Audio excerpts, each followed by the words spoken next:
Évangile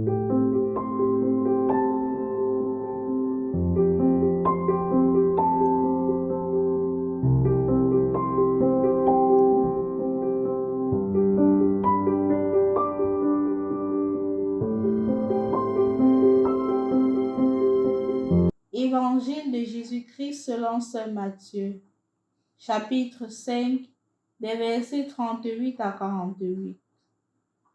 En ce temps-là, Jésus disait à ses disciples, « Vous avez appris qu'il a été dit, œil pour œil et dent pour dent.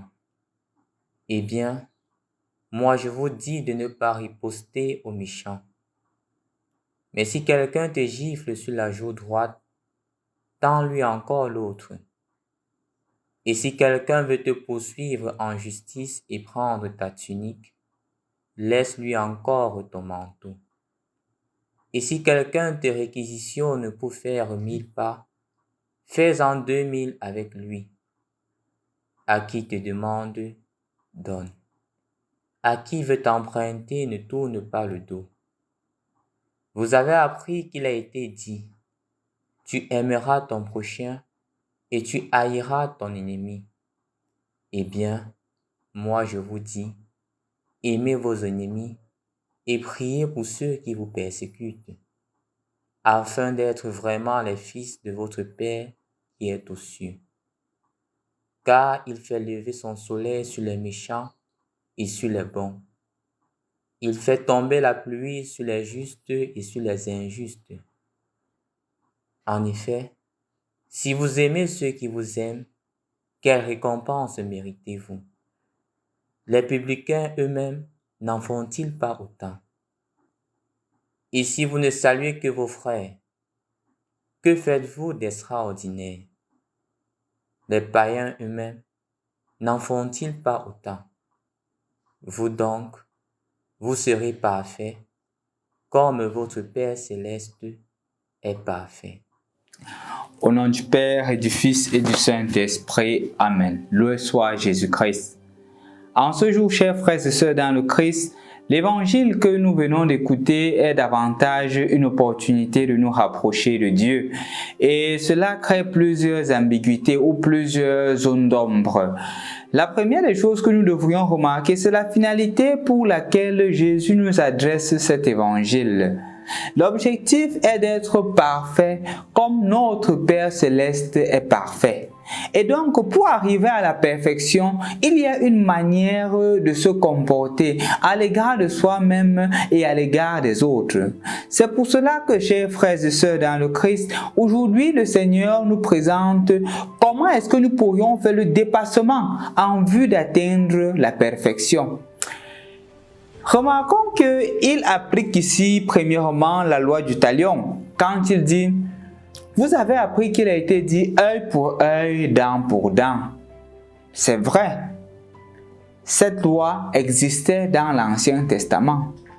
Mais avant de prendre les décisions pour dire que comment est-ce qu'on était cruel dans le passé, revenons un peu dans l'histoire pour comprendre ce qui s'était passé.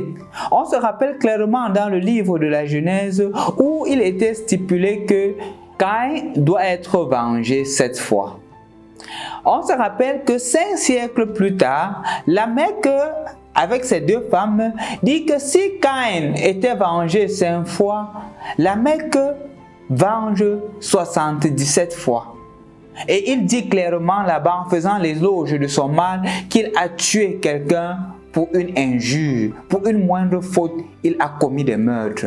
Comme pour dire que maintenant, c'est sur la base de l'émotion, sur la base de l'instinct de vengeance que je prends mes décisions. Et donc, quand la loi du talion est en train d'arriver, chers frères et sœurs dans le Christ, c'est seulement pour permettre aux gens de prendre conscience que ce n'est plus l'instinct ou la vengeance qui se fait justice. C'est une juridiction propre, une régulation propre de la société qui te permet de dire que non, tu ne dois plus le faire. Si quelqu'un te prend l'œil gauche, prends aussi l'œil droit et arrête-toi là. C'est un très grand progrès. Mais aujourd'hui, le Seigneur dit, ok, ça c'était un pas en plus, mais ce n'est pas la finalité.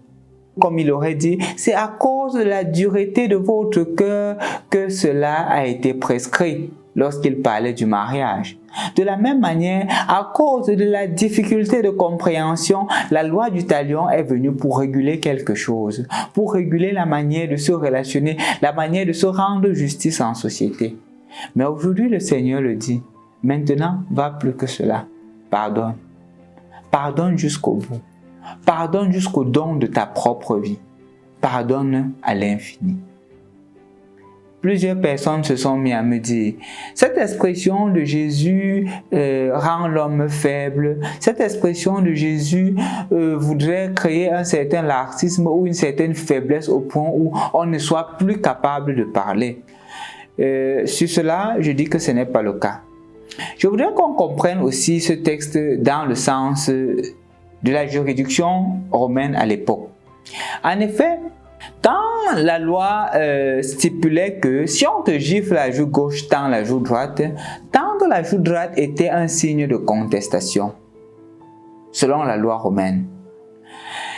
Quand il était stipulé, ou du moins quand il est stipulé ici, que si quelqu'un te prend pour faire 1000 pas, fais-en 2000 avec lui, c'était généralement les soldats qui prenaient les juifs et ils faisaient 1000 pas. La loi disait que tu ne peux pas faire plus de 1000 pas avec lui.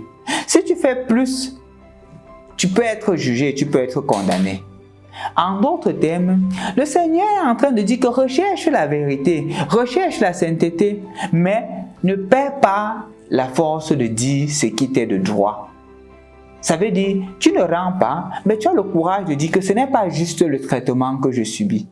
La recherche de la sainteté, en d'autres termes, voudrait aussi impliquer le courage de dire ce qu'on pense.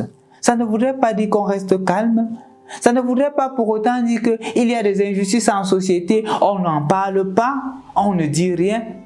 Non, il n'en est rien de cela, mon frère, ma soeur. Ce n'est pas que le Seigneur te demande d'utiliser la violence, non. Mais d'utiliser cette parole qu'il t'a donnée pour dire « je ne suis pas d'accord ». D'utiliser cette parole qu'il t'a donnée pour dire « même si je le fais, je sais que c'est injuste, parce que ce n'est pas ce pourquoi je dois être là.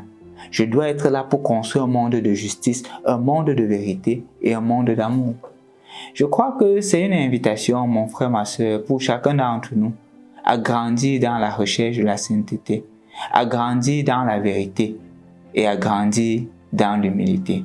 Parce qu'en fin de compte, nous ne sommes que des passagers sur cette terre. Ne passons pas le temps à nous accaparer des choses, à lutter pour des choses inutiles. Parce que la vraie réalité, la vraie finalité, c'est la recherche de la sainteté. Et une recherche de sainteté qui passe par le fait de prendre toutes les choses de ce monde, comme dit Saint Paul, comme des choses vaines, en face de l'union que nous avons avec Dieu. Donc mon frère, ma soeur, en ce jour, en ce dimanche, le Seigneur voudrait t'inviter à continuer ton chemin de sainteté, ton chemin de perfection, et pour y parvenir, sois capable de rendre les choses faciles aux autres. Ne sois pas cette personne-là qui t'attache trop aux inutilités. Ne sois pas cette personne-là qui bagarre pour des futilités. Non. Recherche la justice, mais apprends à laisser les choses parce qu'elles sont des choses terrestres. La seule réalité sur laquelle tu dois t'attarder, sur laquelle tu dois t'accrocher de toutes tes forces, c'est la réalité céleste. C'est tout ce qui te permet de t'approcher de Dieu, d'être comme lui et de l'imiter. Au nom du Père et du Fils et du Saint-Esprit. Amen.